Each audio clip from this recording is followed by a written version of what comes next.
Kannur central ജയിലിൽ നിന്ന് പ്രതി തടവു ചാടിയത് വ്യക്തമായ ആസൂത്രണത്തോടെയെന്ന് സൂചന. ജയിലിലെ ഫോൺ ഉപയോഗിച്ചാണ് ജയിൽ ചാട്ടം ആസൂത്രണം ചെയ്തത്.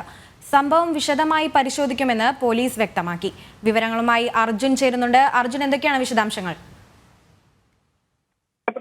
ഹർഷാദ് ജയിൽ ചാടിയിട്ട് ഇന്ന് ഒരു ദിവസമാകുന്നു. 24 മണിക്കൂർ കഴിയുന്നു ഹർഷാദ് ജയിൽ ചാടിയിട്ട്.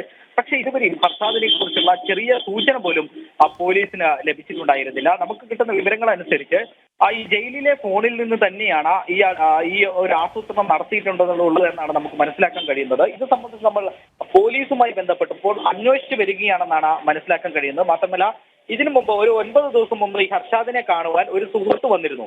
ആ സുഹൃത്തിനെ ചോദ്യം ചെയ്തെങ്കിലും സുഹൃത്തിന് ഇയാൾ പോയതുമായി ബന്ധപ്പെട്ടിട്ട് യാതൊരു വിധത്തിലുള്ള ബന്ധമില്ലെന്ന് മനസ്സിലായെങ്കിലും വീണ്ടും ഈ സുഹൃത്തിനെ ചോദ്യം ചെയ്യാൻ വിളിപ്പിക്കുമെന്നാണ് നമുക്ക് മനസ്സിലാക്കാൻ കഴിയുന്നത്.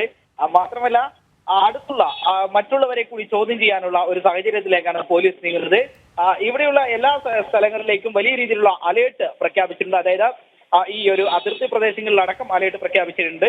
അതിനിടയിൽ തന്നെ ഇയാൾ അടുത്ത അന്തർ സംസ്ഥാനത്തേക്ക് മറ്റൊരു സംസ്ഥാനത്തേക്ക് പോയി എന്നാണ് നമുക്ക് മനസ്സിലാക്കാൻ കഴിയുന്നത്. അതായത് ഈ കേരളം വിട്ടു എന്നുള്ള ഒരു സൂചന കൂടി ലഭിക്കുന്നുണ്ട്. ഇതിനെക്കുറിച്ച് കൂടുതൽ കൃത്യമായി കാര്യങ്ങൾ അറിയണമെങ്കിൽ മറ്റുള്ളവരെ കൂടി, അതായത് ഇയാളുടെ സുഹൃത്തുക്കളെ കൂടി ചോദ്യം ചെയ്യേണ്ടതുണ്ട്. അതിനുശേഷം മാത്രമേ ഇയാളെ കുറിച്ചുള്ള കൂടുതൽ വിവരങ്ങൾ മനസ്സിലാക്കാൻ കഴിയുള്ളൂ. കൃഷ്ണപ്രിയ. ശരി അർജുൻ, കണ്ണൂർ സെൻട്രൽ ജയിലിൽ നിന്ന് പ്രതി തടവു ചാടിയത് വ്യക്തമായ ആസൂത്രണത്തോടെ എന്നാണ് ഇപ്പോൾ ലഭിക്കുന്ന വിവരങ്ങൾ നൽകുകയായിരുന്നു അർജുൻ PS.